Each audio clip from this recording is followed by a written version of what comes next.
యాత్ర movie trailer ఒకసారి రాష్ట్రంలో ఉన్న దివ్యాంగులందరూ రాష్ట్ర సమాజం కూడా గుర్తించాలి. ఈ టీజర్లో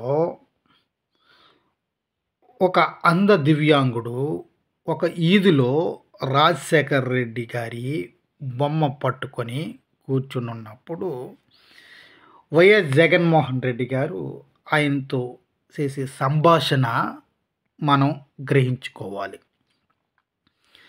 దివంగత నేత వైఎస్ఆర్ చనిపోయిన అనంతరం జరిగిన సంభాషణలో ఒక భాగాన్ని ఈ సినిమాలో పెట్టడం జరిగింది. ఇది నిజమా అబద్ధమా అది మనకు తెలియదు. దీన్ని యాక్సెప్ట్ చేసిన జగన్మోహన్ రెడ్డి గారికే తెలియాలి. అయితే ఈ యొక్క వైఎస్ జగన్మోహన్ రెడ్డి గారు గెలుపు కోసం 2014లో అయినా 2019లో అయినా దివ్యాంగుల యొక్క పాత్ర చాలా ప్రధానమైనది. దివ్యాంగులు జగన్మోహన్ రెడ్డిని గెలిపించడానికి వారు ఎంతో కృషి చేశారు. అయితే వారిని ఎందుకు 2009లో ముఖ్యమంత్రి పీఠానికి ఎక్కిన తర్వాత వారి గురించి పట్టించుకోకపోవడానికి గల కారణాలేంటి? జగన్మోహన్ రెడ్డి గారికి దివ్యాంగులపైన అవగాహన లేకపోవడమా, లేకపోతే ఎక్కువ మంది సలహాదారులు ఆయనకి సలహాలు ఇవ్వడం వలన దివ్యాంగులను నేను ఒక్కసారి చూసినప్పుడు వారు నా మీద పెట్టుకున్న ఆశలను నేను ఎందుకు నెరవేర్చలేకపోయాను అనే ఆలోచన జగన్మోహన్ రెడ్డి గారిలో లేకపోవడం మనకి దురదృష్టకరమైన పరిస్థితి.